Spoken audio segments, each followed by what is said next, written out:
Assalamualaikum warahmatullahi wabarakatuh. Alhamdulillahirabbil alamin wa bihi nasta'inu ala umuri dunya waddin. Wassalatu wassalamu ala asyrofil anbiya'i wal mursalin sayyidina wa habibina wa maulana Muhammadin wa ala alihi wa sahbihi ajmain, amma ba'du. Terima kasih kepada Allah yang telah memberikan kita semua untuk kesekian kalinya memiliki kesempatan guna mengikuti diklat dai kader Aswaja yang langsung diasuh oleh beliau Bapak Kiai Haji Dr. Buya Yahya Ma'arif selaku pengasuh Pondok Pesantren Al-Bahjah Cirebon, Jawa Barat, yang saat ini telah memasuki tahun kedua dan pertemuan kedua. Karena dakwah itu sebenarnya kita semua itu mampu, hanya saja kita kadang tidak tahu atau mungkin tidak mau. Karena dakwah itu tidak menunggu untuk kaya, tidak menunggu untuk pulang, tidak menunggu untuk boyong, tidak menunggu Ramadan, tidak menunggu malam Jumat. Setiap hari kita bisa berdakwah. Dan untuk mengetahui bagaimana cara berdakwah dan seterusnya, untuk membuka pengetahuan kita, juga untuk membangun perhatian kita dan kepedulian kita, maka mungkin langsung saja mari kita simak bersama gelombang-gelombang ilmu yang akan disampaikan oleh beliau, yang akan membangun semangat kita untuk selalu berdakwah. Untuk itu dumateng panjenenganipun kawula sumanggaaken. Bismillahirrahmanirrahim. Assalamualaikum warahmatullahi wabarakatuh. Alhamdulillah wa syukrulillah, wassalatu wassalamu ala rasulillah Sayyidina Muhammad bin Abdullah wa ala alihi wa ashabihi wa mawalah. Allahumma inna ya Rabbana inna na'udzubika min ilmin la yanfa' wa amalin la yurfa' wa qalbin la yakhsha' wa aynin la tatma' wa nafsin la tashba' innaka anta ala kulli syai'in qadir. Allahumma ya Rabbana rizukna tabata qabla al-maut wa syahadata indal maut wal jannata ba'dal maut, amma ba'du. Yang kami hormati para masyayikh Lirboyo yang telah mendahului kita, semoga Allah mengampuni beliau-beliau dan mengangkat derajat beliau. Yang masih sugeng, semoga diberi oleh Allah panjang umur, kesehatan, keistiqomahan, kemudahan untuk bisa membimbing kita semuanya. Dan juga calon-calon penerus para juru dakwah yang kami cintai yang hadir di majelis yang mulia ini, semoga Allah senantiasa membuka hati, memberi semangat berjuang, dan membersihkan dari bermacam-macam kehendak dan maksud yang tidak baik, hingga tidak datang ke tempat ini, tidak datang ke pondok kecuali karena Allah dan untuk Allah Subhanahu wa ta'ala. Kita sudah memulai dengan pada pertemuan-pertemuan yang lalu, yaitu masih di seputar dakwah. Dan termasuk yang terakhir kemarin kita mengulas kembali apa yang sudah kita pelajari bersama pada tahun yang lalu. Hanya ada sedikit kunci yang harus kita pakai kalau kita kemana-mana dan di mana-mana. Hendaknya bukan di saat kita mengajar, akan tapi di saat kita belajar, kita hendaknya membiasakan diri mempunyai catatan atau notes atau apa saja. Itu sangat penting. Kadang subhanallah ilmu Allah itu dikirim oleh Allah di saat kita berlalu begitu saja, sehingga ada lintasan-lintasan ilham. Itu adalah ilmu yang sangat berharga. Atau kadang kita mendengar dari lidahnya seseorang yang mungkin tidak akan kita dengar di hari yang lain. Dan kemampuan kita menghafal bermacam-macam. Dan mungkin kita hafal saat itu, tapi kita bisa lupa setelah itu. Jadi termasuk untuk mengundang ilmu yang banyak itu adalah kecakapan kita dalam mencatat apa yang kita lihat dan apa yang kita dengar. Jadi cakap mencatat, ini perlu. Sehingga kemana-mana kita punya notas kecil untuk permasalahan. Termasuk membaca masyarakat, karena juru dakwah itu harus peka, sehingga tahu apa yang dibutuhkan masyarakat. Jadi harus ada catatan. Kadang kita lupa, kadang-kadang catatan kita tertinggal bahwasanya masyarakat ini butuh seperti ini. Kami ingat dan mencoba kita ingat-ingat sepanjang perjalanan. Karena tidak dicatat lupa. Apa tadi saya punya pikiran yang cemerlang tadi. Jadi perlu catatan itu. Kemana-mana harus nempel. Di saat kita mau menyampaikan sesuatu. Ataupun di saat kita ingin mencermati masyarakat. Maka ketangkasan kita dalam mencatat itu penting. Kadang orang itu punya kebiasaan atau belum terbiasa untuk seperti ini. Sehingga di saat menghadiri majelis ilmu dia bisa khusyuk. Akan tapi kalau tidak dicatat, lihat. Kita bukan seperti Imam Syafi'i. Kalau membaca begini kelihatan lembaran sebelahnya tuh ikut kehafal, bukan dihafal ya. Kita bukan seperti itu. Akan tapi kita harus. Tolong ini penting sekali membawa catatan dan begitu manfaatnya. Dan Anda pasti nilai plusnya ada dibanding yang lainnya yang tidak pernah mencatat. Biarpun yang tidak pernah mencatat secerdas apapun masih kalah dengan yang rajin mencatat. Karena itu termasuk otak itu. Kalau dari dalam istilah ilmu mustalah hadis ada dhabtus sudur, ada dhabtus sudur sama dhabtus sutur. Ada yang dhabtnya hafalannya dengan hati, hafalan sungguhnya atau dengan catatan. Sehingga catatan itu sangat penting. Jadi mohon dibudayakan yang semacam ini termasuk faedah. Kami punya buku catatan faedah yang jarang diketemukan di kitab lain. Tapi kadang kita membaca satu kitab unik, indah, saya kasih coret, saya kasih tanda. Kemudian tidak cukup saya kasih tanda, saya pindah ke buku. Jadi kemana-mana ada buku faedah-faedah. Ini kalau mencari di kitabnya nggak ketemu babnya di mana kira-kira. Ini perkataan ulama suatu ketika ulama berkata dalam masalah ini menarik, indah, unik. Saya catat. Dan kalau kita tidak punya catatan kemana-mana, kita akan kehilangan banyak ilmu. Tolong ini dipegangi. Jadi biasakan beli notas kecil yang harganya 5.000 atau 10.000 sama pulpennya sekali kemana-mana. Termasuk ilmu dicatat, permasalahan dicatat. Masalah fikih misalnya. Ini ada masalah fikih yang saya tidak bisa menjawab. Catat. Barangkali nanti ketemu ahlinya kita jawab. Atau kita langsung duduk-duduk di kamar daripada nganggur. Kita buka apa jawabnya. Itu yang menjadikan kita itu semakin cerdas di dalam memahami permasalahan masyarakat ini. Jadi mohon semuanya harus membawa catatan. Bukan saja di majelis ini, bukan di pelatihan ini, tapi dimanapun berada biasakan dengan membaca catatan. Baik. Kemudian kita sedikit mengulas pada pertemuan yang lalu. Adapun pertemuan saat ini kita akan mencoba sedikit memasuki masalah yang selama ini kita ingin bahas. 12 masalah yang diributkan oleh masyarakat, yang sebetulnya masalah itu tidak perlu diributkan. Tapi kami ingin mengulas kembali bahwa dakwah itu tugas semuanya. Allah berfirman, kuntum khaira ummatin ukhrijat linnasi. Kalian semua adalah umat yang paling bagus yang dihadirkan di tengah manusia. Kalian semua tanpa terkecuali. Yang punya ciri ta'muruna bil ma'rufi wa tanhauna 'anil munkar. Jadi ini khitab. Ini kalamullah diarahkan kepada semua manusia umat Nabi Muhammad. Artinya, siapapun dari kita yang ingin mulia hendaknya mengambil bagian dakwah. Amar ma'ruf nahi munkar. Yang kaya dengan hartanya, yang berjabat dengan jabatannya, yang punya tenaga dengan tenaganya, intinya tidak boleh ada yang tertinggal dari berdakwah. Termasuk tulabul ilm, para penuntut ilmu. Para penuntut ilmu dengan ilmu berdakwah. Betul tadi disampaikan, bukan tidak mampu, benar. Termasuk kami itu cemburu yang sangat besar. Saya itu cemburu. Orang belajar masih kerepotan. Ini pondok, ini berkah ini ditaksis oleh para ulama-ulama, para wali.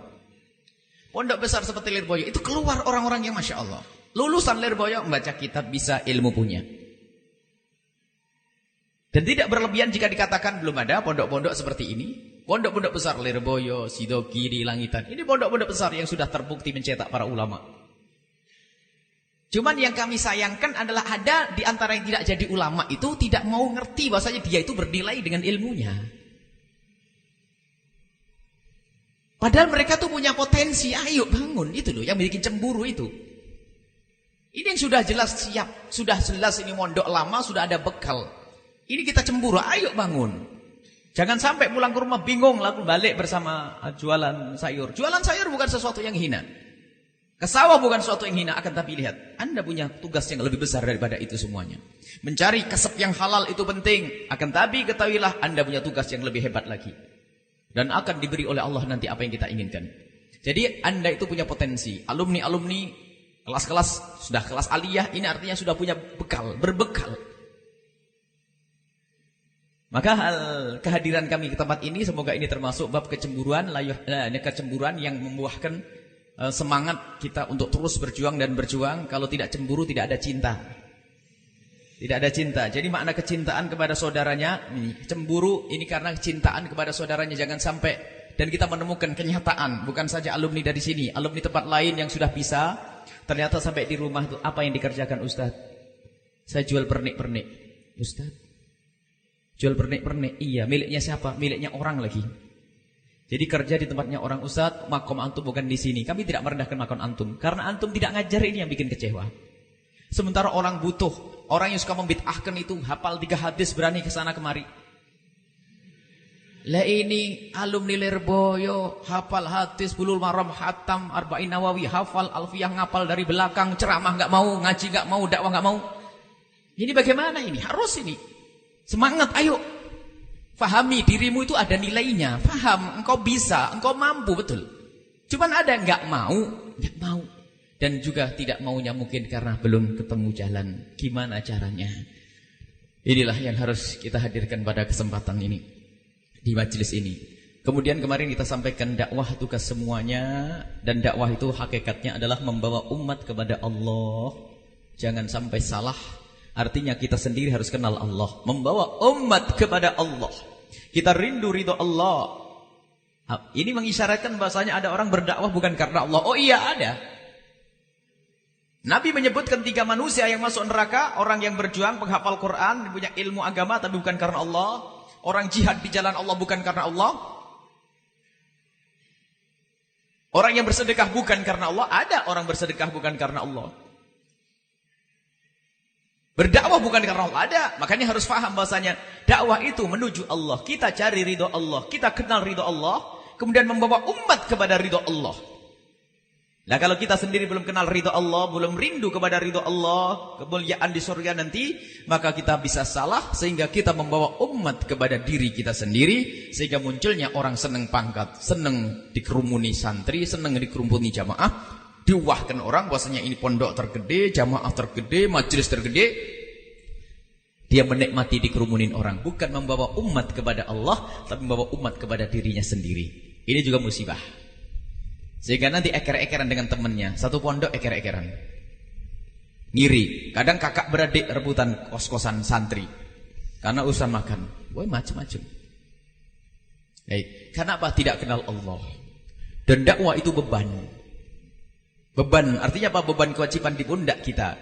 Artinya kalau kita faham ini beban kewajiban untuk mencari kemuliaan, kalau ada orang lain ingin mengurangi beban kita, tentunya kita akan senang. Sehingga semestinya kalau berpikir, gak boleh ustadz tuh ngiri sama ustadz yang lainnya. Tapi kenyataannya Masya Allah rebutan jadi ketua takmir masjid dan DKM. Rebutan khutbah raya Idul Fitri. Rebutan Masya Allah, ini musibah. Dan kita tidak boleh masuk bab itu.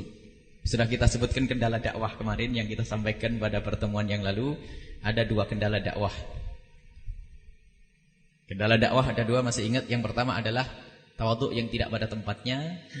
Kalau suruh dakwah katanya apa? Masih ada kiai sepuh. Ya, terus kemana? Kiai sepuh didoain biar cepat mati. Ya, kurang ajarnya manusia ya itu. Kalau ada kiai sepuh, minta izin sama kiai sepuh, dekat sama kiai sepuh, minta didoain, minta dibarokahin, mau berdakwah. Jangan malah diam di kamar, masih ada kiai sepuh, masih ada kiai sepuh, masih ada kiai sepuh. Sementara yang butuh kiai sepuhnya, mohon maaf, sudah tidak bisa keluar malam kadang, jarang keluar, dakwahnya sudah berkurang. Bagaimana kalau kita tidak segera bangkit? Dan itu diam-diam membahayakan itu, sehingga mungkin terbetik di hatinya kapan kiai sepuh meninggal itu. Na'udzubillah. Itu karena apa? Salah dia tawadhu yang tidak pada tempatnya itu. Itu termasuk kendala dakwah itu, tawadhu yang tidak pada tempatnya. Kendala dakwah yang kedua adalah kemarin yang sudah kami sampaikan, kalau ada orang nongol di bendung, bab hasud. Ada orang maju, orang mana itu? Sehingga kadang kita mengkritiki yang tidak berarti. Tidak mudah memaafkan. Salah masalah nahwu sorabnya saja dibahas itu goblok katanya. Hanya kepleset saja ngomong inna daraba zaidun amrun. Salah kepleset dikit tak itu dan tidak ada hukumannya dengan fikih, tidak ada syariat halal haram. Itu sudah dihisab, dihitung betul kan. Tidak benar itu orang. Masa daraba zaidun amrun. Jadi kadang berlebihan. Karena apa? Hasad. Dengki. Dan ini bermasalah sekali ini. Kemudian prinsip ya, setelah kita tahu dakwah itu membawa umat kepada Allah, ada 4 prinsip yang harus benar-benar kita yakini. Yang pertama, dakwah tidak harus nunggu pandai, dan dakwah tidak harus nunggu kaya. Ingat, kapan kita hidup sadar, wajib kita mulai saat ini. Makanya kalau ada santri, kok dakwahnya nunggu nanti kalau sudah jadi alumni, tidak bakal berdakwah. Karena dia belum paham siapa yang diajak itu. Sementara yang diajak dakwah seharusnya siapapun yang dengan kita saat ini. Makanya perlu menumbuh suburkan semangat untuk mendidik adik-adik kelas. Teman, kita mengajari ini termasuk dakwah. Jangan muluk-muluk ceramah di atas mimbar ribuan orang yang datang. Itu ternyata belum menyentuh hati kadang. Kami jujur, kami lebih senang kalau kami kumpul dengan santri yang sudah mulai bisa atau sudah bisa untuk memberikan pengarahan, mereka berjuang. Itu lebih senang daripada ribuan orang. Itu kadang di belakang itu ngobrol kalau ribuan orang. Kadang macam-macam, belum lagi anaknya main. Aduh. Jadi ribuan orang itu hanya sekedar syiar saja agar marak dakwah Islam, tapi yang mengena ya kayak begini ini. Ini kami tekuni, kami di mana-mana kalau suruh milih ada undangan 2. Yang satu ada ribuan orang, yang satu kok santri, biarpun 10 orang tapi santri lama, kami lebih senang 10 orang. Karena ini santri kunci, mereka bakal berjuang di jalan Allah. Ini ribuan orang, lihat itu yang dengar jujur berapa orang, dengarnya pun hanya sebentar. Ini kita ada majelis seperti itu, cuman ya untuk mengikuti keinginan masyarakat, ya sudahlah kita majelis rame-rame.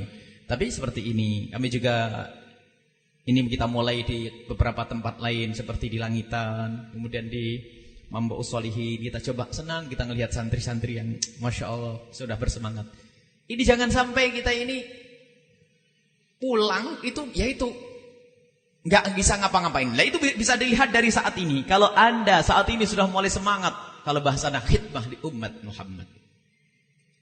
Jadi ciri orang yang bakal bisa berjuang nanti adalah di saat dia masih menuntut ilmu, senang khidmah kepada umat Rasulullah. Ini kan umat Nabi Muhammad semuanya. Jadi kalau di masa belajarnya itu senang khidmah kepada sahabatnya, kepada adik kelasnya, mendidik, membangun, mengajari, itu adalah ciri orang itu nanti bisa digedekan. Bisa dibesarkan. Karena sudah jiwanya mendidik orang, sudah tumbuh, sudah mulai subur di saat dia menuntut ilmu. Makanya jangan main perintah, jangan malas-malasan. Kadang-kadang hanya pengen pintar sendiri. Setiap didatangi oleh teman, ntar dulu masih mau hafalan. Ntar dulu masih ini. Gak pernah mau nolong orangnya. Coba angkat tangan yang bisa gitu. Tidak bakal, tidak begitu caranya. Ilmu itu ada namanya ilmu laduni. Itu bukan ilmu yang bukan keturunan. Karena bapaknya kiai langsung anaknya laduni. Gak ada itu. Ilmu laduni itu karena kita semangat ngajar orang, baru Allah beri kepada kita. Sedikit, sekecil apapun ilmu yang kita dapat, kemudian kok temannya butuh tolong, itu biasakan budaya di pondok seperti itu. Kalau lihat anak baru, jangan didekati karena wah kuenya masih banyak, nih jajannya masih banyak. Nah ini, Akan tapi tolong anak baru yang dia perlu bantuan dari kita ajari, itu tanda bahwasanya Anda benar-benar akan jadi juru dakwah. Saat ini waktunya, jangan nunggu nanti. Jangan nunggu pulang, betul itu. Jangan nunggu jadi alumni. Jangan nunggu hari Jumat gitu. Dari nunggu tidak ada, nunggu momen-momen itu. Saat ini aku harus berdakwah. Pulang ke rumah liburan, saat itu berdakwah, memulai dakwah bilhal, beri contoh yang baik. Kemudian setelah itu berucap yang baik. Ada metode-metode dakwah yang sudah kami sampaikan sebelum Ramadan itu. Kemudian prinsip yang kedua, ini yang pertama, jangan nunggu nanti. Jadi mulai saat ini menjadilah juru dakwah biasa. Sampai subhanallah, mereka yang biasanya membid'ahkan orang, mengkafirkan orang itu, ternyata mereka punya sistem halakoh kecil-kecil. Ada halakoh gede, berguru dengan syekh besarnya. Setelah itu mungkin membuat halakoh kecil, mereka mengajar yang belum tahu, terus sampai ke bawah. Jadi mereka itu dibangun jiwa ngajar orang, mendidik orang, membangun orang. Mana kita? Hanya sibuk ngafalin alfiyah tok, kan begitu akhirnya. Akhirnya hafal hebat, tapi gak pernah punya jiwa. Ini sudah alfal, alhamdulillah, alfiyah apal, zubat apal, Masya Allah. Tinggal bagaimana kita menumbuhkan jiwa. Dan berjanjilah Anda semuanya karena Allah, dan yakini ini bukan guyonan. Berjanjilah nanti disampai di kamar, dikotakkan, kita ingin mendidik atau berdakwah untuk orang yang ada di kamar kita. Relalah untuk membantu mereka, membimbing, dan itu ilmu laduni yang sesungguhnya. Biarpun jurumiyah lagi, sekarang sudah alfiyah, ada anak baru masuk belajar jurumiyah, telataini jurumiyah. Anda semakin fasih menjelaskan, itu juga ilmu baru. Di saat kita ingin berdakwah di masyarakat, itu Anda punya kebiasaan sudah untuk berbicara dan menjelaskan ke orang. Di samping barokah yang akan diberikan oleh Allah kepada kita, gara-gara kita menolong orang, dan janji dari Nabi, wallahu fi aunil abdi ma dammal abdu fi auni akhihi, Allah akan berikan pertolongan seorang hamba. Allah akan menolongmu jika engkau menolong orang lain. Allah. Itu laduni itu begitu, bukan laduni itu pakai puasa 40 hari langsung laduni. Laduni itu athar istiqomah, buah daripada istiqomah. Prinsip yang kedua adalah, kemarin sudah kami sampaikan, ini ulasan saja. Pandanglah orang lain dengan mata kasih. Wahai juru dakwah, jangan memandang orang lain dengan mata merendahkan. Mata kasih kok di Allah, dia sudah 10 tahun tapi kok nggak bisa-bisa. Cobalah, aku akan bantu dia, ajari. Jangan goblok 10 tahun, nggak bisa apa-apa. Dan juga mbah, semanggilnya mbah, ada di pondok panggilnya mbah kan? Dimbahkan mbak ini, ngolok merendahkan, awas. Termasuk di luar, memandang orang dengan mata kasih. Mata kasih itu, kalau kita memandang orang dengan mata kasih, itu akan memancar di hati kita tuh rahmat. Memandang orang dengan mata kasih termasuk, mohon maaf, kalau kita melihat pelacur, kalau melihat pemabuk, atau melihat penjudi, lihat, pandanglah mereka dengan mata kasih. Awas, jangan memandang mereka dengan mata merendahkan. Karena bisa saja Allah rubah, dia di posisi kita, kita di posisi dia. Sebab belum final, belum sakaratul maut, masih mungkin berubah. Jangan merendahkan siapapun, tapi ingat, pandanglah mereka dengan mata kasih. Kadang kita guyonan, mohon maaf, kami sering mengingatkan guyonan. Santri mentang-mentang sudah ahli surga kayaknya. Jadi kalau ngeliat orang lain, kasihan, tuh preman. Kasihan, karena sudah ustadz, kasihan. Kasihannya bukan kasihan sungguh, kasihan ngecek. Kita perlu kasihan yang dibarengi dengan terenyuh di dalam hati. Kemudian kita menengadah ke tangan, ya Allah itu kok preman, ya Allah jarang sholat, ya Allah satu sholat yang ditinggalkan bisa menjadi sebab masuk neraka. Kami mohon ya Allah berikan kesadaran dia, ya Allah berikan kesadaran, ya Allah ampuni dia, Allah. Bukan merendahkan. Mungkin ada seorang wanita yang, mohon maaf, jual diri, yang sering kami sampaikan juga, pelacur. Kadang kita guyonan dengan mereka. Mobil diberhentikan. Pernah kita suatu ketika dengan rombongan, ya rombongan santri. Tiba-tiba lewat sebuah terminal Pak alun-alun waktu itu. Kami tidak sadar, kami setengah tidur begitu, tiba-tiba berhenti. Kenapa berhenti? Ada perempuan jalan lagi, berhenti, perempuan datang lagi, jalan. Siapa? Rupanya sambil ketawa-ketawa dalam mobil, pelacur. Astagfirullahaladzim, ya akhi. Haram seperti ini. Mana terenyuh kita, mestinya kita melihat itu langsung sang kiai lebih bangga lagi. Memang pantas aku kamu gitu kan. Lewati begitu saja, dilangkai sang preman. Setelah sang preman dilangkai, sang preman melihat sang kiai dengan mata kagum. Kiai hilang dari pandangannya, tapi tidak hilang dari hatinya. Terus apa yang disabdakan Nabi, lihat. Seorang kiai yang katanya ahli ibadah, mendung pun kalau dia berjalan memayunginya. Ternyata gara-gara merendahkan sang preman, mulai hari itu dicabut hidayahnya oleh Allah. Sementara sang preman, lihat, karena ada kecintaan kepada ulama, lah ini kunci. Kecintaan kepada ulama, gara-gara itu Allah berikan hidayah, sehingga dibalik posisinya. Sang preman menjadi seorang yang soleh, dan sang orang soleh karena merendahkan orang lain, menjadi dihinakan oleh Allah. Maka hati-hati, jangan memandang orang lain dengan mata merendahkan. Mungkin dia anaknya, anggap saja anaknya siapa saja, mungkin bapaknya pemabuk, penjudi, ibunya pezina dan sebagainya.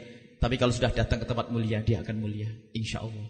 Jangan merendahkan, pandanglah orang lain dengan mata kasih.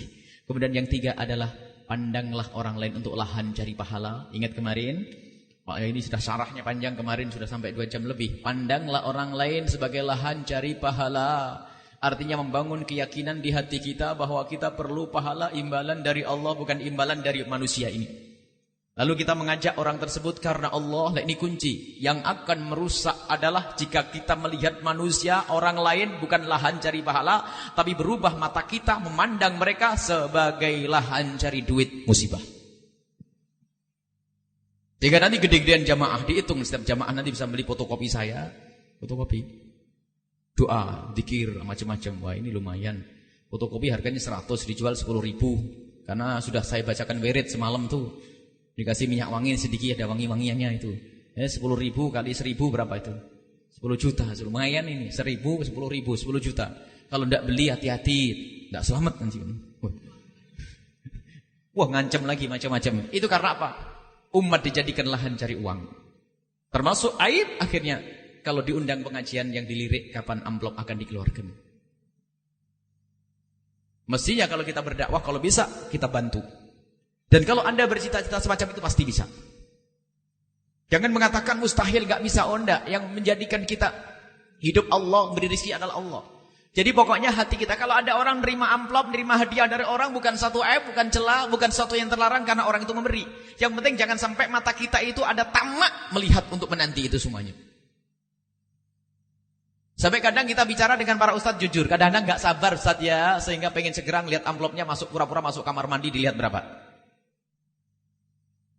Ternyata kurang, wah ini gak menghargai saya. Musibah.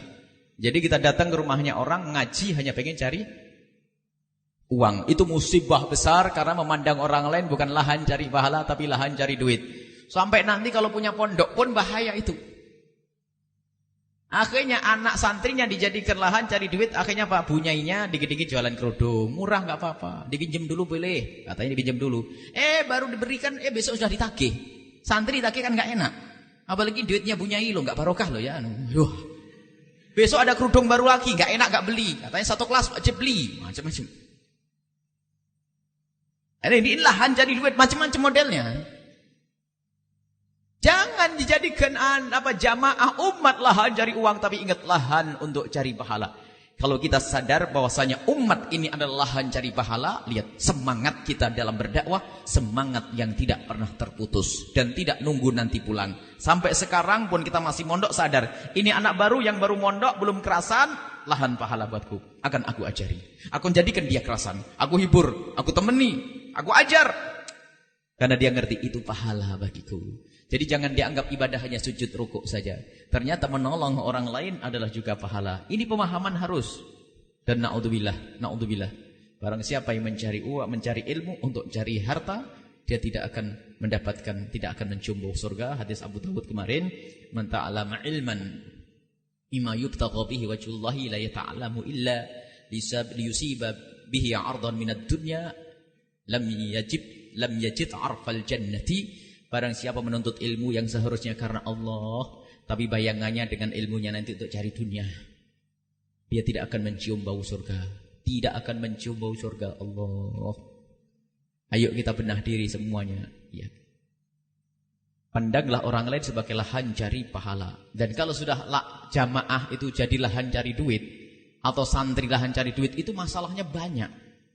Nanti bisa rebut dengan saudaranya sendiri. Ini kiai sepuh meninggal, anaknya 2, santrinya 500, itu dibagi 2, lebih 5 saja dihitung karena ngekoskan sama bayaran kos-kosan. Jangan dianggap sepele ini, ada ini. Kita bercerita di beberapa tempat ada, memang begitu ya. Iya begitu, rebutan, sumurnya ditutup. Sumurnya kan di anak kiai yang satu, rupanya kiai yang satu tuh muridnya tambah gede. Akhirnya ditutup sumurnya biar nggak punya air. Ini kan sampai derajat begitu, kayak orang kafir saja. Jangan dianggap tidak ada. Ada rebutan itu, rebutan makom bapaknya itu. Karena apa? Umat ini dianggap lahan cari uang, bukan lahan cari pahala. Kemudian yang terakhir koreksi diri, yang keempat ya. Koreksi diri itu penting. Nabi sendiri koreksi. Pernah suatu ketika Nabi di medan laga, saat Nabi SAW selesai peperangan, Nabi memilah ini mayatnya orang kafir, ini mayatnya orang Islam, mayatnya orang kafir, mayatnya orang Islam. Lalu Nabi terhenti kepada satu mayat. Dibolak-balik, Nabi ingat wajahnya, tapi nggak ingat namanya. Sering kita ngelihat wajahnya orang ingat. Saya pernah ketemu dia, cuman saya lupa namanya. Nabi pun demikian. Di saat melihat mayat yang Nabi ingat wajahnya, tapi Nabi tidak ingat siapa namanya. Dipanggil para sahabat Nabi. Hai sahabatku, aku mau tanya ini siapa ini sahabatku yang namanya siapa ini? Para sahabat Nabi pada datang dan ngurumuni. Ya Rasulullah, setelah dibalik mukanya. Ya Rasulullah, ini bukan sahabatmu. Siapa dia? Ini adalah orang yang setiap kali memukulimu, menunggumu di sana, yang selalu menyakitimu ya Rasulullah. Dia menguntitmu, ingin membunuhmu. Rasulullah baru sadar, oh iya, subhanallah. Rupanya ini adalah orang yang selalu hadir di majelisnya Nabi, cuman ternyata hanya mengintai akan menyakiti Nabi. Kalau Nabi keluar, dia keluar duluan, nyekat Nabi dan melempar Nabi. Setelah itu apa? Nabi SAW tiba-tiba menitikkan air mata. Nah ini, hebatnya Nabi apa? Itulah hati yang bersih itu, ingat orangnya, nggak ingat kejahatannya. Hebat kita itu. Kalau kita bisa seperti itu, mah itu wali. Ingat orangnya tapi nggak ingat kejahatannya. Kadang kita ingat kejahatannya. Ada kiai ini, saya beri contoh ini. Kiai gara-gara sama jamaahnya nggak dihormati, lupa taruh di depan pintu. Itu ingat, itu yang 10 tahun yang lalu ngundang saya taruh di depan pintu ya. Nggak menghormati saya, nggak menghargai kiai. Nabi disakiti, dipukuli, lupa pukulannya, tapi masih ingat wajahnya. Sudahlah, jangan dendam kepada umat jamaah. Mereka orang awam yang gak ngerti ilmu. Wajar kalau ngomong kasar sama kita. Apalagi kalau Anda sudah menjadi kiai gede, kadang-kadang mudah tersinggung karena kesombongan kita. Gak menghargai saya. Saya itu kiai. Saya ini ustadz gede, masa taruh seperti ini. Gak layak seperti saya ini. Allah. Kenapa miara kesombongan ini? Ternyata Nabi tidak ingat kejahatannya, tapi ingat wajahnya. Setelah itu Nabi menitikkan air mata. Setelah Nabi menitikkan air mata, para sahabat tambah bingung. Ya Rasulullah, kenapa engkau menitikkan air mata? Itu musuhmu sudah mati. Mestinya akan bersyukur. Nabi bersabda, aku menitikkan air mata karena diriku. Kenapa orang itu kok belum bisa sadar? Padahal setiap hari dia mendengar ceramahku. Dan dia dengar omonganku. Dia lihat perilakuku. Apakah ada omonganku yang nyinggung perasaannya, atau ada kalimatku yang tidak indah, atau perilakuku yang tidak menyenangkannya, sampai kok dia nggak bisa sadar. Loh, koreksi. Padahal Nabi nggak ada salahnya. Artinya ini kaidah. Kalau kita melihat umat kok belum berubah, itu jangan disalahkan mereka. Salahkan metode kita mungkin yang salah. Ceramahnya monoton gitu-gitu tok, sampai jamaah ngantuk semuanya. Nggak ada ide-ide baru, atau mungkin perilaku kita kurang baik. Salahkan kita kalau ada orang belum benar. Jangan langsung ditunjuk dasar kepala batu. Kadang bawa suku, dasar Madura, dasar Sunda, dasar Batak, dasar Jawa. Pakai dasar-dasaran. Bagaimana Ustadz seperti itu? Jadi kalau ada orang belum sadar, koreksi. Kenapa kok belum bisa sadar? Strategiku mungkin kurang, caraku mungkin kurang. Ini kunci. Justru menjadikan kualitas dakwah kita itu semakin mengena nanti. Apa yang menjadikan dia itu kok seperti itu, kok tidak sadar-sadar tobat-tobat? Jangan malah menyalahkan mereka, oh dasar kepala batu. Sudah masyhur dari mbah-mbah kita dulu pun juga nggak sadar.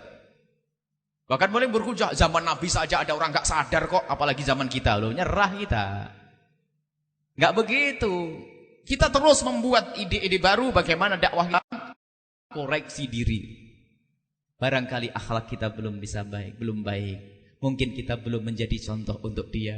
Sehingga dia pun belum bisa mendengar omongan kita. Ini hal yang harus kita pahamkan dalam prinsip dakwah. Kemudian ada kendala dakwah tadi yang kami sampaikan. Kendala dakwah ada 2 umumnya. Tolong dipegangi, tidak boleh ada pada kita. Yang pertama adalah tawaduk yang tidak pada tempatnya. Tawaduk yang salah. Tawaduk yang tidak pada tempatnya.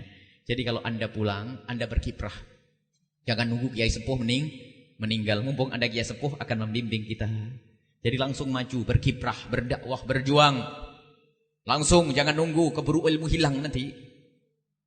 Kalau ternyata ada kiai sepuhnya punya pesakit suka mentung. Ada kan di kampung kiai sepuhnya suka mentung, nggak seneng ada kiai baru kan? Nah itu ya jangan di situ. Bumi Allah masih luas. Kenapa kita harus ribut dengan beliau? Anda tidak maju, nanti pindah, hijrah. Sunatul Anbiya, ulama, hijrah. Jangan ribut dengan kiai sepuh di kampung kita. Doain mati juga salah, ribut juga salah. Ayo. Apakah nunggu ilmu kita? Tak taunya kiainya panjang umur. Waduh.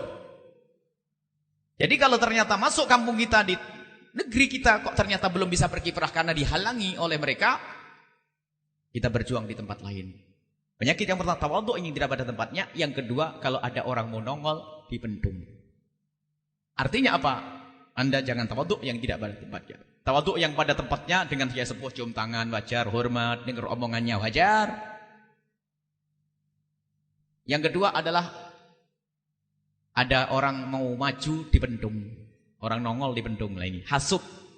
Yang penting jangan ada hasud di dalam hatimu dan berprinsiplah mulai detik ini saat ini jadilah Anda orang-orang yang bisa memberi motivasi orang lain untuk maju. biar selamat dari penyakit ini. Jadi pengenlah engkau siapapun yang bergabung dengan Anda akan maju. Beri motivasi. Boleh bersaing tapi beri dia adalah senjata. Sehingga saingan kita yang persaingan yang positif, yang membawa kemanfaatan. Jadi jangan sampai kita itu punya kepikiran, jangan di kampung ini yang boleh jadi ulama hanya saya saja. Biar bodoh dia, biar goblok. Nggak boleh begitu. Biar mereka alim. Kalau perlu berkeinginanlah Anda kalau punya murid lebih alim dari kita. Teman kita lebih hebat dari kita, nggak apa-apa. Jadi kita support, kita beri bantuan. Ayo maju, dakwah di sini, ayo di sana. Itu kita punya sound pakai, kita punya ini pakai. Ayo bismillah, yang penting dakwah. Itu adalah hati yang dididik oleh Nabi SAW. Kemudian setelah itu penyusunan materi juga sudah jelas. Ada penyusunan materi sendiri, ada. Insya Allah ada materi khusus supaya tidak jenuh pada ini. Penyusunan materi, insya Allah muqaddimah di pertemuan esok. Hanya sekarang sedikit kita masuk pembahasan tadi ditanyakan, mana pembahasan 12 masalah itu. Kita punya pembahasan masalah di saat kita berurusan dengan orang-orang yang akidahnya beda. Kalau sifat 20 dengan seluk-beluknya itu adalah tarikh sejarah akidah. Sudah jelas dan sudah tuntas. Orang Mu'tazilah pun sudah jarang ada. Sekarang fitnah akidah saat ini bukan urusan dengan Mu'tazilah. Urusan takfirin, orang dikit-dikit mengkafirkan, membid'ahkan. Itu adalah tantangan. Kalau seandainya Abul Hasan Al-Asy'ari hidup saat ini, tentu yang dibahas adalah masalah ini. Karena apa? Imam Abul Hasan Al-Asy'ari membahas masalah sifat-sifat. Karena ada perseteruan antara Mu'tazilah dengan Ahli Sunnah. Dan agar umat ini tidak sesat, maka muncullah dialog-dialog khusus antara Mu'tazilah dengan Ahli Sunnah. Mu'tazilah Ahli Sunnah, Mu'tazilah Ahli Sunnah. Sehingga dibukukan dalam buku-buku kita. Dialog panjang tentang kalamullah, dialog panjang tentang sifat-sifat qudrah, iradat, ilmu, hayat itu.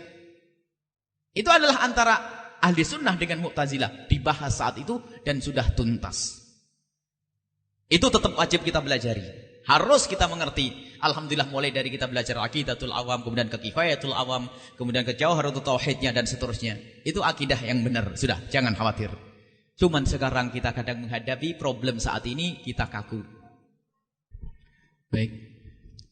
Jadi jadi santri harus fasih tentang beberapa masalah ini, paling tidak ada 12 masalah.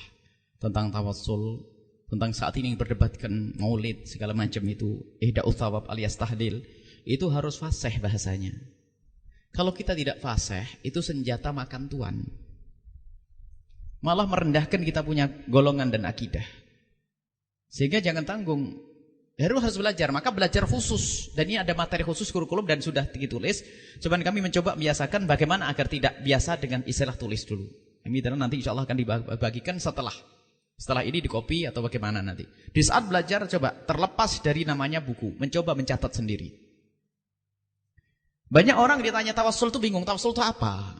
Bahkan kadang kita mendengar ceramah sederhana, tawassul itu yang jadikan para wali itu perantara. Terus kadang membuat contoh. Kalau ke presiden itu kan langsung kan susah.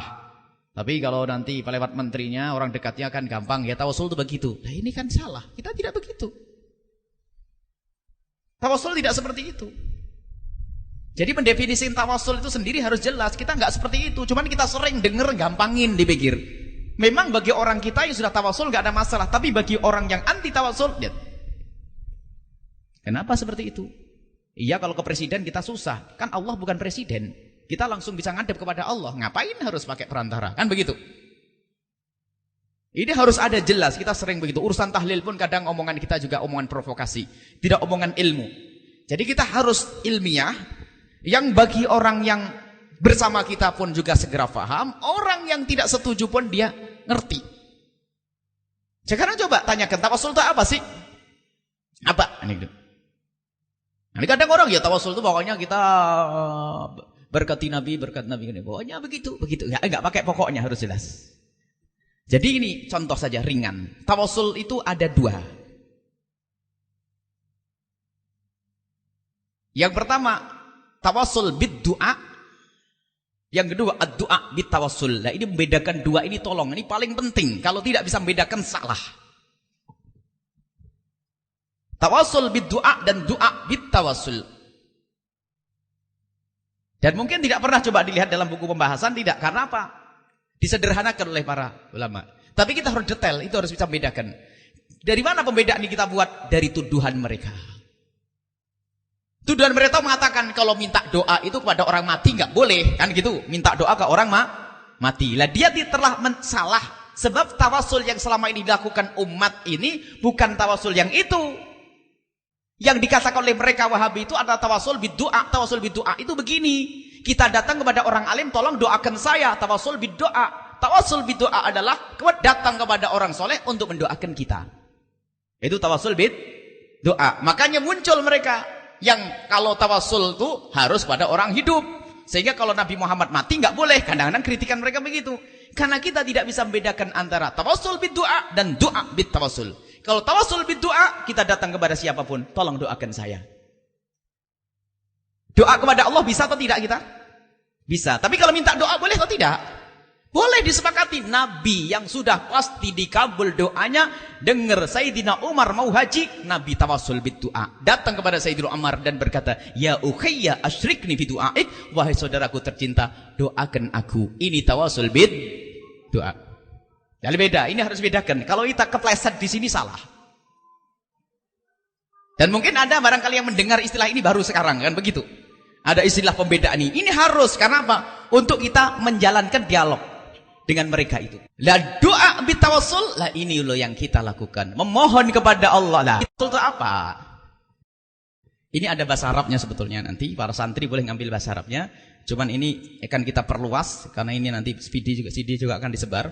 Kalau doa bitawassul, memohon kepada Allah dengan membawa sesuatu yang dicintai oleh Allah. Dan ini dicontohkan oleh Nabi sallallahu alaihi wasallam. Doa bitawassul, doa pakai tawasul, bukan tawasul dengan doa, beda. Jelas ya? Ini harus gamblang. Lah kalau gini nggak gamblang berarti ini ngantuan. Kebanyakan makan, ngeliwat sehari 4 kali. Jadi harus dibedakan benar ini. Tawassul biddu'a dengan doa bitawassul. Keluar dari majelis punya gambaran pasti, jelas. Kalau doa bitawassul, memohon kepada Allah, membawa sesuatu yang dicintai oleh Allah. Baik, kita balik kepada ad-doa, at-tawassul biddu'a. Tawassul dengan doa, itu haruskah kepada orang yang meninggal, orang yang hidup atau orang yang mati? Lah ini. Di sini masuk akal kritikan mereka bahwasanya minta doa kepada orang mati nggak benar, kritikan mereka. Minta doa kepada Nabi setelah Nabi meninggal, kritikan mereka. Ya nggak boleh mau minta doa kepada Nabi kalau sudah meninggal. Padahal apakah benar kita minta doa kepada Nabi setelah Nabi meninggal tidak boleh? Tanyakan kepada Ibnu Katsir, yang Ibnu Katsir adalah muridnya Ibnu Taimiyah. Di saat Ibnu Katsir mensyarahi wala annahum idzalamu anfusahum ja'uka fastaghfirullah wastaghfar lahumur rasul lawajadullah tawwabar rahima. Itu dikisahkan di situ, ada seorang badui datang ke kuburnya Nabi sallallahu alaihi wasallam. Ini ada di sini semua. Datang ke kubur Nabi sallallahu alaihi wasallam. Dan dia datang kepada Nabi, dia minta kepada Nabi untuk didoakan kepada Allah. Minta kepada Nabi untuk didoakan kepada Allah. Jadi bukan dia doa sendiri tapi minta kepada Nabi. Sementara Nabi sudah meninggal. Ibnu Katsir menetapkan kisah ini, kisahnya seorang minta. Sampai katanya mustasfi'an bika. Khitabnya kepada Nabi SAW. Ngadi dia berak ngobrol nih. Wa qad ji'tuka mustaghfiran. Aku datang kepadamu ya Rasulullah. Dengan minta ampun kepada Allah, ngambil syafaat darimu ya Rasulullah. Ngobrol dengan Nabi seolah-olah. Dan Ibnu Katsir tidak pernah mengatakan itu adalah bid'ah. Ini tawasul biddu'a loh ya, ini lain loh ya. Masalah tawasul biddu'a, bukan tawasul doa bitawasul, ini lain nih. Tawasul biddu'a sendiri ternyata seandainya kepada Nabi setelah meninggal pun tidak dilarang oleh para ulama. Dan Ibnu Katsir bukan kepleset waktu memasukkan masalah ini. Kalau pengen membid'ahkan, bid'ahkan Ibnu Katsir. Katakan kepada mereka, Ibnu Katsir adalah salah satu murid terbesarnya Ibnu Taimiyah. Cuman Ibnu Katsir adalah Syafi'i dan banyak pemahamannya yang tidak sesuai dengan Ibnu Taimiyah. Dan membuktikan bahwa Ibnu Katsir tidak kepleset, disebutkan dalam kitab Bidayah dan Nihayah kisah yang sama, bahkan lebih. Kisah selanjutnya ada orang yang datang ke Rasulullah dan bertanya, "Ya Rasulullah, istasqi li ummatika fa innahum halaku." Ya Rasulullah, mintakan hujan kepada Tuhanmu Allah, umat pada hancur. Itu setelah jauh-jauh Nabi meninggal. Dan diabadikan oleh Ibnu Katsir dalam kitab Bidayatul Hidayah. Akan kita katakan kesisip. Lah kalau kesisip kok dari masa ke masa kok, kadang namanya tatsis, diselundupkan, kan ada istilah kitab diselundupkan, pemikiran diselundupkan. Lah kalau diselundupkan dari masa ke masa itu ada itu, dan tidak ada yang kritisi. Artinya Ibnu Katsir sendiri punya keyakinan bahwasanya datang kepada Nabi dan berkata, "Ya Rasulullah, doakan aku kepada Allah." Itu pun juga tidak dilarang. Bahkan juga ada riwayat sahih dari Nabi Shallallahu Alaihi Wasallam yang serupa seperti itu. Bahwasanya hadis yang diriwayatkan oleh Imam Ad-Dailami, bahwasanya hayati khairun lakum wa mamati khairun lakum. Hidupku lebih bagus bagimu, matiku pun bagus bagimu. Fa idza ana mittu kanat wafati khairun lakum. Kalau aku mati, kematianku lebih bagus bagimu. Tu'radu alayya a'malukum, disodorkan kepadaku amalmu semuanya. Fa in ra'aitu khairan, kalau aku melihat kebaikan, hamidullah, aku menyanjung Allah, terima kasih pada Allah. Wa in ra'aitu ghaira dzalik, kalau aku melihat yang tidak baik, istaghfartullaha lakum, aku memohon ampun kepada Allah untukmu. Lah Nabi doakan kita istighfar. Ini adalah riwayat. Kalau anggap saja sudahlah, anggap saja minta doa kepada Nabi nggak boleh. Ini urusan tawasul bidu'a, kita pinggirin. Permasalahan kita bukan tawasul bidu'a. Tawasul bidu'a, meminta doa kepada Nabi atau kepada orang soleh, jelas disepakati. Minta doa kepada orang soleh adalah boleh di saat masih hidup, jelas. Adapun masalah setelah meninggal, itu ada khilaf dalam hal ini. Tapi permasalahan kita bukan at-tawassul bid-du'a, tapi doa bit-tawassul. Ini yang kita bahas. Yang selama ini dilakukan. Nah, doa dengan tawassul itu adalah ada dua. Ada cabangnya lagi. Yang pertama tawassul dengan amal soleh. Doa bit-tawassul. Tawassulnya bil amal as-soleh. Kita tawassul memohon kepada Allah dengan membawa amal soleh. Dan ini diriwayatkan oleh Imam Bukhari dan Muslim. Kisah 3 orang yang terperangkap di dalam gua. Tawassul dengan amal soleh. Nah ini menunjukkan bahwasanya ini bukan tawassul bidoa, bukan. Jadi ada tawassul bentuk yang kedua adalah tawassul memohon kepada Allah. Doa memohon kepada Allah bitawassul dengan tawassul. Tawassulnya dengan apa? Yang pertama dengan amal soleh. Boleh dengan amal soleh, sehingga ada seorang yang dia punya kebaikan kepada orang tuanya, lalu dia itu hadis panjang dan kami abadikan, kami tulis di kitab ini. Intinya 3 orang terperangkap dalam gua, dan ternyata di saat di dalam gua batu tunglinding masuk menutup pintu gua sehingga menggeser pintu gua tidak bisa. Hadis Bukhari dan Muslim. Sehingga Nabi Muhammad 3 orang itu, yang pertama pernah mau terjerumus dalam zina. Dia sudah merindukan zina, mau terjerumus dalam zina, kemudian ditinggalkan lalu ngadu kepada Allah, "Ya Allah, aku masih ingat suatu ketika aku hampir terjerumus dalam zina, dan kemudian aku tinggalkan itu semua karenamu, maka aku mohon pinggirkan pintu gua." Batu itu digeser oleh Allah. Yang berbakti pada orang tuanya pun demikian. Jadi 3 orang punya amal soleh, ngadu kepada Allah. Doanya tetap kepada Allah. Allah membawa sesuatu yang dicintai oleh Allah, namanya amal soleh. Sehingga disepakati tawassul dengan amal soleh adalah boleh. Tawassul dengan amal soleh. Ini ada hadis riwayat Imam Bukhari dan Imam Muslim rahimahumullah ta'ala. Baik, itu tawassul dengan amal soleh. Dan itu bisa dikembangkan masalah ini. Jadi kalau ada orang nisfu Sya'ban kemudian berdoa, bid'ah, enak bener nih, ada bid'ah itu mingguan, ada bid'ah bulanan. Subhanallah. Kenapa mengamalkan juga boleh? Kita membuat amal soleh, baca Al-Quran, ayat apa saja. Setelah itu kita berdoa. Kita sudah punya amal soleh. Amal solehnya kita baca Yasin 6 kali atau 3 kali. Setelah itu kita berdoa. Ini tawassul dengan amal soleh. Ya Allah, aku telah membaca surat Yasin malam ini. Allah panjangkan umurku. Ini gak boleh. Siapa yang mengatakan gak boleh? Ini harus jelas bahasanya ini tawassul dengan amal soleh. Disepakati. Nah, kan tidak sesuai dengan zaman Nabi. Oh, memangnya kita harus masuk gua dulu. Ini keunikan orang-orang yang bingung tuh. Tawassul dengan amal soleh itu bisa kita membuat amal. Yang nggak boleh itu menisbatkan bahasanya membaca Yasin 3 kali begini-begini dari Nabi SAW, nggak benar, salah. Nabi tidak pernah ngajari seperti itu. Cuman itu para ulama memberikan amalan kepada orang awam. Baca ayat Al-Quran. Yang paling familiar, yang paling akrab dengan masyarakat kan surat Yasin. Kalau baca surat yang lainnya Al-Baqarah mungkin gak hafal. Jadi baca surat Yasin 3 kali. Yang pertama panjang umur, yang kedua rizki, yang ketiga ini membaca Al-Quran. Setelah itu tawasul, ya Allah, kan gitu, panjangkan umurku berkat bacaan Yasin ini. Siapa yang melarang coba? Disepakati dalil, hadis sahih, riwayat Imam Bukhari dan Muslim, namanya tawasul dengan amal soleh. Baik. Kemudian yang kedua, tawasul dengan orang soleh. Ini beda dengan tawasul bidu'a lain nih, doa dengan tawasul. Tawasul dengan orang soleh itu diajarkan langsung oleh Nabi SAW. Hadis yang diriwayatkan oleh hadis sahih. Hadis Sayyidina Uthman ibn Hunayf, hadis yang sangat masyhur ini, hadis Sayyidina Uthman ibn Hunayf. Cuman biasanya mereka itu kalau hadis sudah nggak cocok itu direka-reka gimana, didhaifkan. Itu biasa. Itu kerjaannya muhaddis akhir zaman yang baru meninggal beberapa tahun yang lalu, itu kerjaannya kalau lagi nggak cocok hadis itu direka-reka bagaimana jadi dhaif. Termasuk hadis ini mau didhaifkan, padahal yang mentashih hadis ini adalah muhaddis besar. Hadis yang diriwayatkan oleh Imam Tirmidzi, Ibnu Hibban, Imam Tabrani dan Abu Nuaim. Hadis tentang Sayyidina Uthman ibn Hunayf. Ada seorang anna rajulan doriron ya, dorirul basari atan Nabi sallallahu alaihi wasallam.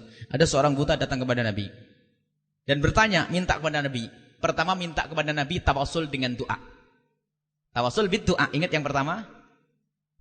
Ud'ullaha ayyu'afiyani. Ya Allah, doakan aku agar Allah menyembuhkanku. Itu namanya doa dengan tawasul dengan doa. Datang kepada Nabi untuk doakan. Nabi membuat pilihan. In syi'ta, kalau kau mau da'autu, aku akan berdoa. Wa in syi'ta sabarta, kalau memang engkau mau, engkau bersabar. Fa huwa khairun laka, itu lebih bagus darimu.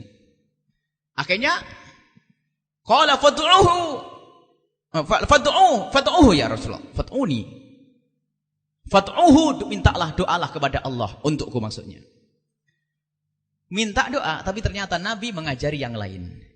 Nabi tidak mendoakan karena dalam hadis itu tidak cerita Nabi berdoa.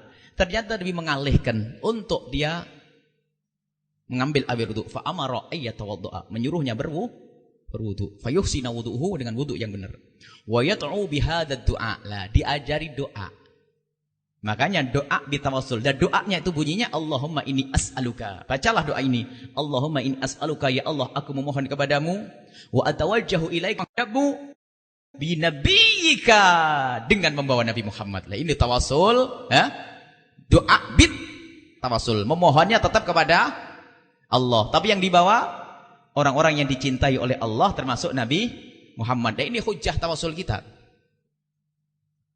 Ini jangan khawatir nanti biasanya didhaifkan hadis ini. Katakan baik kalau kamu mendhaifkan hadis ini, atawajjuh ilaika binabiyyika. Lihat, binabiyyika itu apakah menghadap ke Nabi? Bukan. Dia wudu salat, Nabi enggak ada di hadapannya. Dia salat, menghadap kepada Allah, ya Allah, ini atawajjuh ilaika binabiyyika nabiyyu rahmati. Ya Allah, aku menghadap kepadamu ya Allah, dan aku bawa itu nabi-nabi mulia, nabi rahmat ya Allah. Sembuhkan mataku ya Allah. Jadi ini namanya ad-du'a bit tawassul. Tolong dibedakan ini. Masalah ini istilah harus benar-benar. Doa bit tawassul, mintanya kepada Allah, tapi yang dibawa adalah orang yang dicintai oleh Allah, dan ini pendidikan dari Nabi. Kalau kita membawa sesuatu yang dicintai oleh Allah, menjadi sebab doa kita mudah dikabul. Maka tawassul, doa bit tawassul itu salah satu sebab dikabul doa. Macam-macam cara berdoa, di antaranya ini, dan itu yang diamalkan oleh masyayikh kita. Lah kalau mereka mengatakan hadis ini dhaif, baik, hadis ini kalau dhaif, ada hadis sahih di dalam bab salat istisqa. Salat istisqa hadis sahih yang meriwayatkan Imam Bukhari. Yang meriwayatkan Imam Bukhari di situ ceritanya sahabat Nabi itu berdoa kepada Allah, Allahumma. Itu minta kepada siapa sih?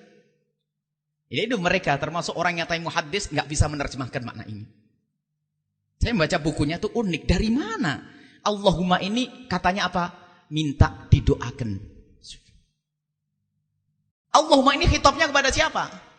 Kepada Allah, bukan ke Rasulullah ini. Cuman kenapa? Ini sahabat Nabi datang minta doa kepada Rasulullah. Itu tawasul kepada Rasulullah. Tawasul bid-du'a. Ini bukan tawasul bid-du'a ini. Tapi kita berdoa dengan tawasul di sini. Allahumma, ngadepnya kepada Allah. Allahumma ya Allah. Kunna, dulu kami natawassalu ilaika. Memohon kepadamu dengan bertawassul, membawa binabina dengan nabimu. Nah, dengan nabi kami. Ini doanya kepada Allah, ini hadis sahih. Cuman kenapa dipelintir maknanya? Ini harus ditegaskan hadis ini. Ini bukan ceritanya kita, ya Rasulullah doain aku ya Rasulullah. Bukan. Tapi kita memohon kepada Allah. Allahumma inna natawassalu. Allahumma inna kunna natawassalu binabiyina. Ya Allah, dulu kami pernah bertawassul dengan nabi kami. Fataskina, dan kau sirami kami ya Allah. Wa inna, dan saat ini kami natawassul ilaika, kami bertawassul kepadamu ya Allah. Bi ammi, membawa paman nabimu. Bi ammi nabiyika faskina, dan siramilah kami, berikan kami hujan. Coba suruh baca teksnya, memahamkan makna ini. Ini bukan kita minta doa kepada Abbas, bukan. Bukan minta doa ke Rasulullah, tapi kita berdoa kepada Allah, membawa Nabi dan membawa Abbas.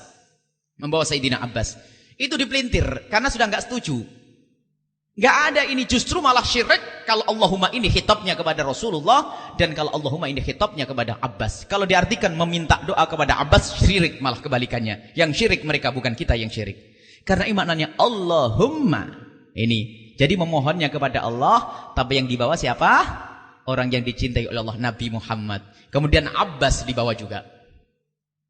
Ini adalah hujjah doa dengan tawassul, sangat jelas.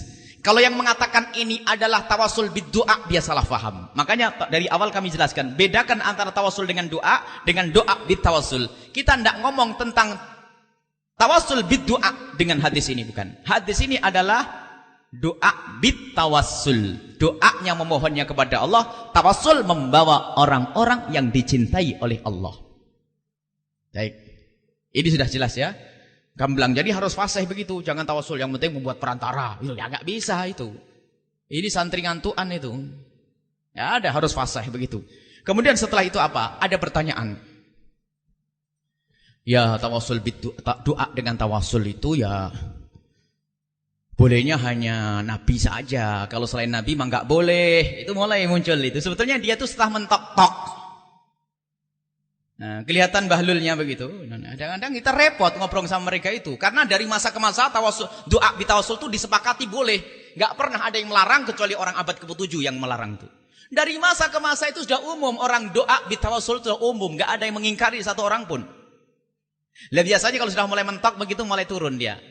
Pokoknya ini orang harus masuk neraka, turun derajatnya. Maksudnya pengen nuduh kita harus ahli neraka. Ya tawassul itu kan hanya kepada Nabi Muhammad saja. Tapi itu loh yang ziarah Wali Songo itu loh. Maksudnya gitu. Baik. Siapa yang mengatakan tawasul hanya kepada Nabi? Ente dengar enggak hadis yang terakhir? Abbas itu Nabi atau bukan?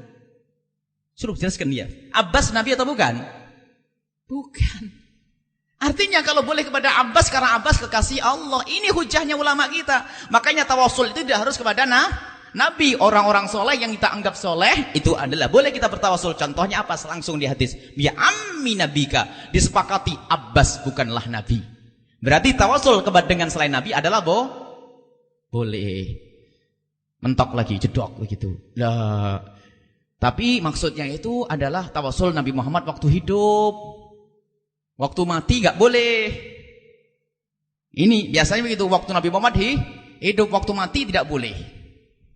Pertanyaan ini muncul dari dua kesalahpahaman. Yang pertama, menganggap tawasul itu yaitu minta doa tadi itu. Salah tadi. Jadi kalau minta doa kepada Nabi setelah meninggal gak boleh. Padahal kita tidak bahas itu. Jadi kesalahpahaman pertanyaan itu, tawasul kepada Nabi waktu hidup, kalau mati mah gak boleh. Dari mana mereka salah paham ini? Yaitu dianggap itu adalah tawasul dengan doa yang satu. Kalau tawasul dengan doa mungkin masuk akal. Nabi sudah meninggal kok kita minta doa, kan gitu. Biarpun sudah kita jelaskan tadi, tawasul dengan Nabi, tawasul bid-du'a setelah Nabi meninggal pun masih bisa, menurut kebanyakan ulama. Yang kedua, pemahaman mereka mengatakan begitu, ini adalah pemahaman yang sangat-sangat salah. Sekarang tanyakan kepada orang itu. Ya sudah, tawasul, doa bitawasul, paham enggak? Tanyakan. Jangan salah pahamin loh, jangan terjebak ya. Kalau diskusi itu satu-satu. Anda paham tawasul, doa bitawasul? Paham. Maksudnya apa? Harus tanya gitu. Ya memohon kepada Allah membawa sesuatu yang dimuliakan oleh Allah kayak Nabi. Baik. Anda katakan bahwasanya tawasul, doa bitawasul itu hanya boleh kepada Nabi yang waktu hidup. Baik, dia sudah ngomong begitu. Sekarang saya mau tanya. Nabi dijadikan, kita bertawasul dengan Nabi itu karena apanya Nabi sih? Tanyakan itu. Karena apanya Nabi? Karena hidupnya Nabi atau matinya Nabi? Atau karena kemuliaan Nabi? Kalau hadis Sayyidina Utsman bin Nabiyika dengan Nabi. Kita bertawasul dengan Nabi karena apa? Itu ada seirama dengan tawasul dengan amal soleh. Karena kesolehannya Nabi. Bukan masalah hidup mati. Sekarang tanyakan kepada orang itu. Nabi waktu hidup kita bertawasul dengannya karena apanya? Dengan kemuliaannya Nabi. Karena dia adalah kekasih Allah. Baik, apakah kemuliaan Nabi setelah meninggal itu hilang? Tidak hilang. Justru yang mengatakan Nabi mulia waktu hidup setelah meninggal hilang itu kafir. Ente yang kafir. Satu. Atau Nabi di saat hidup bisa memberi? Apakah karena kita bertawasul dengan Nabi waktu hidup Nabi bisa memberi? Itu salah ente. Kita tidak mengatakan Nabi bisa memberi. Jadi yang membedakan antara hidup matinya Nabi itu adalah justru dia salah faham. Menganggap Nabi itu punya pangkat waktu hidup, kalau mati pangkatnya Nabi hilang. Nah, ini kan kurang ajar. Sudah dikatakan hayati khairun lakum wa mamati khairun lakum. Hidup matinya Nabi itu sama. Jadi kita tawasul kepada Nabi di saat hidup, itu juga sama tawasul Nabi setelah meninggal. Sebab kita tawasul dengan Nabi adalah bukan karena kehidup dan matinya Nabi, tapi karena pangkatnya Nabi. Mereka kadang mengambil sesaat. Hadis Sayyidina Utsman bin Hunayf itu, orang tawasul kepada Nabi waktu Nabi hidup. Dan begitu. Seolah-olah begitu. Waktu Nabi hidup. Sehingga kalau bertawasul Nabi setelah Nabi hidup, Nabi meninggal tidak boleh. Nah ini tadi loh, kesalahan ini. Itu menganggap berdoa, kita bukan minta doa kepada Nabi, tapi kita memohon kepada Allah membawa orang-orang yang dicintai oleh Allah, yaitu Nabi, para wali. Dan tidak ada beda baik hidup atau mati. Maka tawasul dengan orang yang telah meninggal pun boleh, karena kita tawasul dengan bukan zat mayatnya itu, akan tapi kita tawasul dengan amal solehnya, kesolehannya itu. Jadi memohon kepada Allah membawa orang soleh wali, Sunan Gunung Jati, Sunan Kalijogo, Sunan ini, para kekasih guru-guru kita, itu orang-orang soleh memohon kepada Allah. Jadi tawasul, doa bitawasul ini salah satu sarana untuk dikabul doa kita. Ini gambarannya seperti itu. Jadi harus ada rinci di dalam bahas tawasul, jangan sampai nanti gerubuk ya. Yang penting tawasul. Bisa senjata makan tuan nanti. Dan mereka memang seperti itu. Seperti keamanan, dinas keamanan nangkap motor. Sudah ada suratnya, ada SIM-nya, nanti lihat ada Nah, polisi yang nggak benar, polisi kekasih Allah juga ada kok. Ada polisi yang nakal ya. Polisi yang baik juga banyak. Ada polisi yang nakal, kalau sudah nangkep motor, sudah lengkap suratnya dicari, lampunya ini. Pokoknya biar karena duit gitu. Tapi polisi yang baik juga banyak. Sama itu. Dia itu kalau sudah mentok tuh mundur. Pokoknya pengen kamu masuk neraka, intinya gitu loh. Jadi biarpun hujah kita kayak apapun, mencari-cari celah kelemahan, tidak ketemu. Jadi kita harus terus rentetannya sampai mereka tidak bisa berhujjah lagi, dan itulah yang harus kita hadirkan. Jadi harus paham itu satu masalah tawasul. Barangkali nanti ada yang mau ditanyakan. Jadi rentetannya begitu ya, tolong dicatat begitu. Tawasul ada dua, tawasul doa dan doa bitawasul. Doa bitawasul ada dua, yang satu bil amal soleh, yang kedua dengan orang soleh. Orang soleh nanti makanya dibedakan, nanti saya tulis. Tawasul dengan doa boleh, tawasul dengan amal. Tawasul ada dua, tawasul dengan doa, tawasul dengan amal soleh. Tawasul bidoa dan doa bitawasul. Kalau doa bitawasul ada dua, amal soleh. Kalau orang soleh nanti tidak ada beda, hidup mati. Tidak beda di saat hidup atau mati. Rasul atau selain Rasul. Semuanya ada contohnya. Jadi ada 5 nanti. Tawasul dengan doa. Boleh. Atau doa dengan tawasul. Atau tawasul dengan Nabi saat hidup. Atau tawasul dengan Nabi setelah Nabi meninggal. Atau tawasul dengan selain Nabi waktu hidup. Atau tawasul dengan selain Nabi setelah meninggal. Itu boleh semuanya dengan hujah-hujah tadi. Wallahu a'lam bishawab.